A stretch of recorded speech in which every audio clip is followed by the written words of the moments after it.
Hi hello నమస్తే welcome back to cute jelly channel. అందరూ బాగున్నారు కదా. ఈరోజు మనం హైదరాబాదీ దమ్ బిర్యానీ అనేది ఇంట్లోనే ఎలా తయారు చేసుకోవాలో చూసేద్దాం. అది కూడా చాలా సింపుల్ వేలో. ఫస్ట్ నేను ఇలా చికెన్ తీసుకొని చికెన్ని శుభ్రంగా కడిగి తీసుకున్నాను. మనకి బిర్యానీకి ఈ విధంగా పెద్దగా కట్ చేసుకోవాలి పీసెస్ అనేది. ఇది వచ్చేసి 3/4 కిలో చికెన్ అంటే 750 గ్రామ్స్ ఉంటుంది ఇది. ఇప్పుడు ఈ చికెన్ని శుభ్రంగా ఒక 2-3 సార్లు కడిగి తీసుకోవాలి మనం. ఇందులోకి ఇలాచి, లవంగాలు, మరాఠీ మొగ్గ, అనాస పువ్వు, షాజీరా, జాజికాయ, జాపత్రి అన్నీ మరి బిర్యానీ దినుసులు అన్నిటినీ నేను యాడ్ చేస్తున్నాను. నెక్స్ట్ ఇందులోకి ఒక 1/2 స్పూన్ గరం మసాలా, 1/2 స్పూన్ జీలకర్ర పొడి, ఒక చిటికెడు మిరియాల పొడి, ఒక 1/2 స్పూన్ ధనియా పొడి, ఒక 1/2 స్పూన్ పసుపు, ఒక 1.5 స్పూన్ ఉప్పు, ఒక 2 స్పూన్స్ కారం,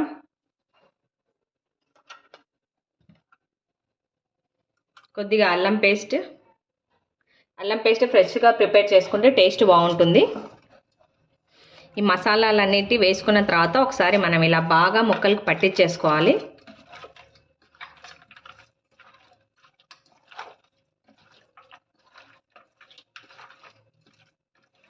ఈ విధంగా పట్టించిన తర్వాత ఇందులోకి ఒక 1/2 నిమ్మ చెక్క తీసుకొని మొత్తం జ్యూస్ అంతటినీ తీసుకోవాలి మనం. ఒక 1/2 నిమ్మ చెక్కను తీసుకొని పిండిన తర్వాత మనం ఫ్రైడ్ ఆనియన్స్ అన్నమాట, ఇవి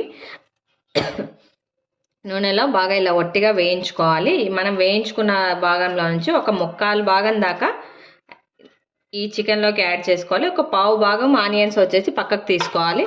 ఈ విధంగా ఫ్రైడ్ ఆనియన్స్ యాడ్ చేసిన తర్వాత ఇందులోకి పుదీనా, కొత్తిమీర,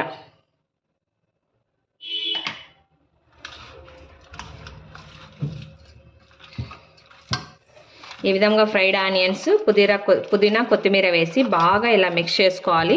ఫ్రైడ్ ఆనియన్స్ కాస్త ఎక్కువగా ఉంటేనే మనకి బిర్యానీ టేస్ట్ అనేది చాలా బాగుంటుంది. ఇలా బాగా మనం స్పూన్తో కంటే చేయితో బాగా ఇలా కలుపుకున్నట్లయితే మనకి ముక్కలకి బాగా పట్టుకుంటుంది ఈ మసాలా అంతా. ఆ టేస్ట్ చాలా బాగుంటుంది.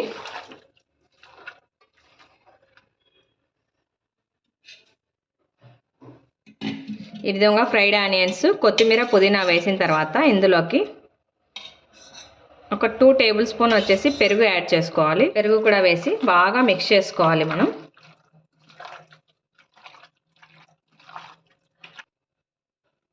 ఈ విధంగా మసాలాలన్నింటినీ బాగా ముక్కలకి పట్టించేసుకొని ఒక 1/2 అవర్ ఇలాగే పెట్టేసేయాలి. అప్పుడే మనకు మసాలా అంతా బాగా పట్టుకుంటుంది చికెన్కి. చికెన్ని మ్యారినేట్ చేసి పెట్టుకున్నాం కదా. ఇప్పుడు ఒక పెద్ద బౌల్ తీసుకున్నాను నేను. ఇందులోనే రైస్ అనేది కుక్ చేసుకుంటాను కాబట్టి డైరెక్ట్గా ఇదే బౌల్ తీసుకున్నాను.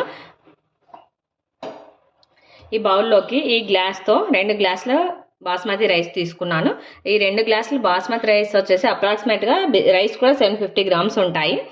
2 గ్లాసుల బాస్మతి రైస్ తీసుకొని నేను 2 సార్లు శుభ్రంగా కడిగిన తర్వాత ఒక 4 గ్లాసుల వాటర్, అంటే మనం రైస్కి డబల్ క్వాంటిటీలో వాటర్ తీసుకోవాలి. వాటర్ యాడ్ చేసిన తర్వాత ఇందులోకి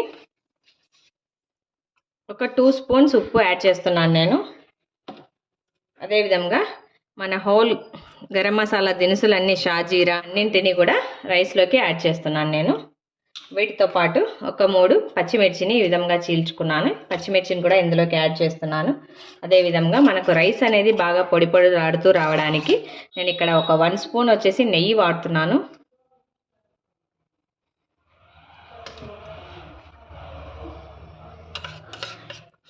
వీటితో పాటు ఒక 1 స్పూన్ ఫ్రెష్గా ప్రిపేర్ చేసి పెట్టుకున్న అల్లం వెల్లుల్లి పేస్ట్ కూడా యాడ్ చేశాను నేను. ఒకసారి మనం వీటిని బాగా మిక్స్ చేసుకోవాలి.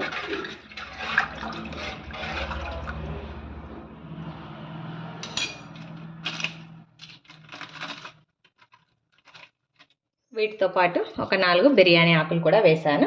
ఈ విధంగా రైస్లోకి కూడా మనం మసాలా అనేది యాడ్ చేసుకున్నాం కదా. దీన్ని కూడా మనం మూత పెట్టేసుకొని ఈ విధంగా మసాలా అన్నింటిని యాడ్ చేసుకున్న తర్వాత రైస్ని కూడా మనం ఒక అర్ధగంట పాటు నాననివ్వాలి. మనకు చికెన్ నానడానికి ఒక అర్ధగంట పడుతుంది, రైస్ అందుకోసమే 2 ఒక 1/2 అవర్ నానబెట్టుకున్న తర్వాత మనం ప్రాసెస్ అనేది చూద్దాం. ఒక సైడ్ స్టవ్ ఆన్ చేసి ఈ విధంగా ఒక కడాయి పెట్టుకున్నాను నేను. ఇంకో సైడ్ మనం రైస్కి మసాలాలు యాడ్ చేసి పెట్టాం కదా, రైస్ని కూడా మనం ఒక 60 to 70% ఉడికించుకోవాలి. అందుకోసం నేను వచ్చేసి ఒక సైడ్ రైస్ పెట్టాను, ఇంకో సైడ్ వచ్చేసి ప్యాన్ పెట్టాను. ప్యాన్ కాస్త హీట్ అయిన తర్వాత ఇందులోకి ఒక 2 స్పూన్స్ ఆయిల్ యాడ్ చేసుకోవాలి.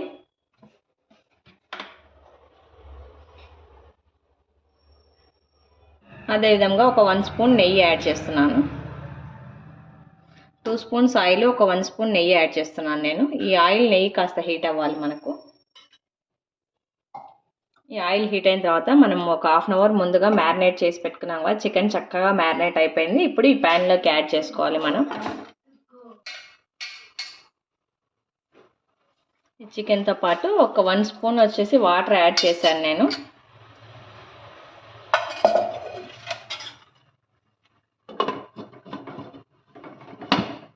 ఈ విధంగా లిడ్లో వచ్చేసి మనం బాగా ముక్కలు అనేటివి మెత్తబడేదాకా ఉడికించుకోవాలి. ఈలోపు మనకు రైస్ కూడా 60 to 70% బాగా కుక్ అయిపోతుంది. ఈ చికెన్ మనకి బాగా ఉడకాలి. ఉడికిన తర్వాత మిగతా ప్రాసెస్ చూపిస్తాను. మనకు చికెన్ కూడా బాగా కుక్ అయిపోయింది. ఇప్పుడు ఈ విధంగా ఒక పెద్ద బౌల్ తీసుకోవాలి. ఇందులోకి ఒక స్పూన్ నెయ్యి అనేది యాడ్ చేస్తున్నాను. నేను అడుగు భాగంలో నెయ్యి యాడ్ చేసుకుంటున్నాను. నెయ్యిని ఈ విధంగా మనం ప్యాన్కి కాస్త స్ప్రెడ్ చేసుకోవాలి. స్ప్రెడ్ చేసుకున్న తర్వాత ఇందులోకి మనం 70% కుక్ చేసి పెట్టుకున్నాం కదా, ఈ రైస్ని కొద్దిగా యాడ్ చేసుకోవాలి, ఒక లేయర్ లాగా.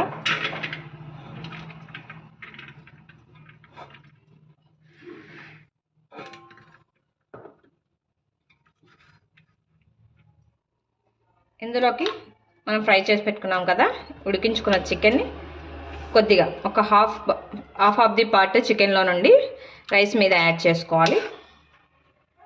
చికెన్ యాడ్ చేసిన తర్వాత మళ్ళీ ఒక లేయర్ వచ్చేసి రైస్ యాడ్ చేసుకోవాలి.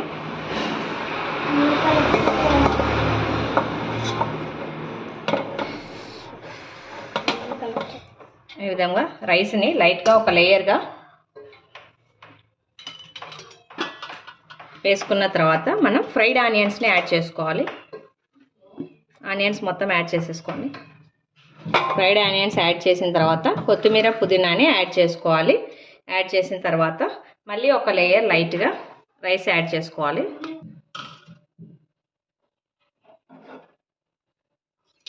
కొత్తిమీర పుదీనా యాడ్ చేసి రైస్ యాడ్ చేసిన తర్వాత మనం ఉడికించి పెట్టుకున్న మిగతా హాఫ్ ఉంది కదా, ఈ చికెన్ని కూడా రైస్లోకి మొత్తం యాడ్ చేసేసుకోవాలి. చికెన్ వేసిన తర్వాత మనం ఫైనల్గా మొత్తం రైస్ అంతటిని ఒక లేయర్ లాగా యాడ్ చేసుకోవాలి. ఈ విధంగా రైస్ యాడ్ చేసుకున్న తర్వాత నేను ఈ బియ్యం ఉడుకుతున్నప్పుడు అందులోంచి ఒక కప్పు వాటర్ తీసుకున్నాను. ఈ వాటర్ని పైనుండి కొద్దిగా ఇలా డ్రాప్ చేసుకోవాలి.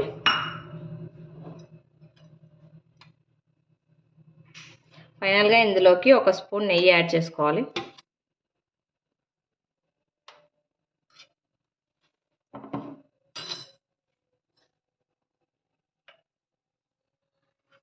పైన నుండి కొద్దిగా గరం మసాలా,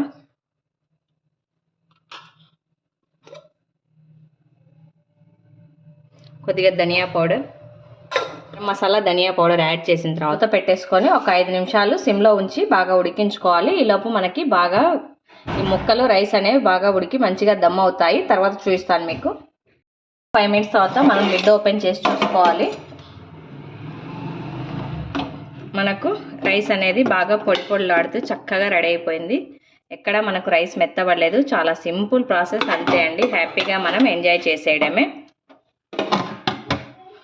తప్పకుండా అందరూ ట్రై చేయండి. ఈ రెసిపీ కనుక మీకు నచ్చినట్లయితే లైక్ చేయండి, షేర్ చేయండి. తప్పకుండా అందరూ సబ్స్క్రైబ్ చేయండి. Thanks for watching.